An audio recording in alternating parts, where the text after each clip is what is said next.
Hi friends, welcome to akshaya.com. இன்றைக்கி இந்த வீடியோவில் ரொம்ப டிஃப்ரெண்ட்டான சுவையில் வாயில் வச்சதும் கரையக்கூடிய ஒரு ஈஸியான ஸ்வீட் ரெசிப்பிங்க. ஒரு கப் பால், ஒரு கப் தேங்காய் சேர்த்து கொஞ்சம் வித்தியாசமான சுவையில் எந்த மாதிரி ஒரு தடவை செஞ்சு சாப்பிட்டு பாருங்கள்.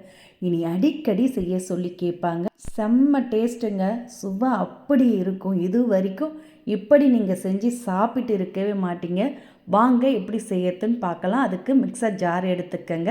சின்ன ஜார் தான் எடுத்துருக்கேன். அதில் 5 முந்திரி, 5 பாதாம், 3 ஏலக்காய் சேர்த்து இது மாதிரி கொரப்பாக அரைச்சி எடுத்துக்கங்க. ரொம்ப நைஸாக அரைச்சிடாமல் ஒன்றும் பாதியமாக அரைச்சி இதை அப்படியே ஒரு பவுலில் மாற்றிட்டு இப்போ அதே மிக்சர் ஜாரில் 1 கப் அளவுக்கு பொடியாக கட் பண்ண தேங்காய் சேர்த்துக்கங்க. நான் ஒரு சின்ன தேங்காவை அப்படியே கட் பண்ணி சேர்த்துருக்கேங்க. இதை அப்படியே மிக்சர் ஜாரில் சேர்த்துக்கங்க. சேர்த்து நல்லா நைஸாக அரைச்சி எடுத்துகிட்டு வந்துடுங்க. இது மாதிரி நல்லா நைஸாக அரைச்சி எடுத்துக்கங்க.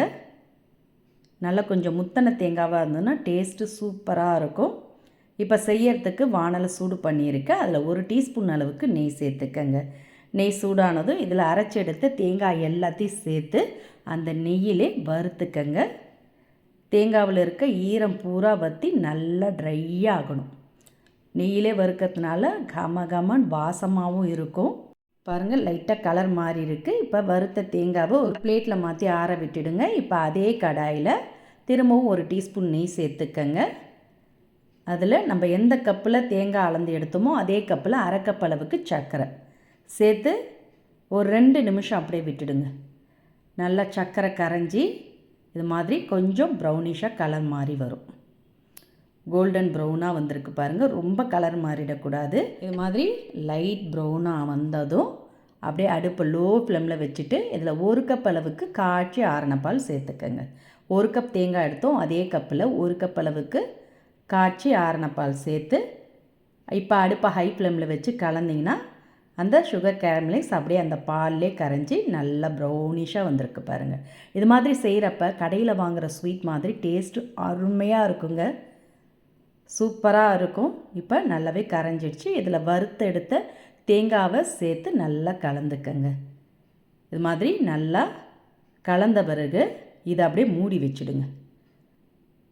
மூடி அடுப்பை லோ ஃப்ளேமில் வச்சு 1 நிமிஷம் பாலில் தேங்காய் வெந்து நல்லா சாஃப்டாகும். டேஸ்ட்டும் ரொம்ப அருமையாக இருக்குங்க. இப்போ 1 நிமிஷம் ஆனதும் திறந்துட்டு கலந்து விடுங்க. அதில் இருக்க பாலோட ஈரம் பூரா வற்றி நல்லா கொஞ்சம் திக்காக இருக்குது பாருங்கள். இந்த டைமில் நம்ம அரைச்சி எடுத்த நட்ஸ் பொடியை சேர்த்துக்கங்க. ஏலக்காய்லாம் சேர்த்து அரைச்சோம், நல்ல மணமாக இருக்கும். சேர்த்து இது மாதிரி நல்லா கலந்துக்கங்க.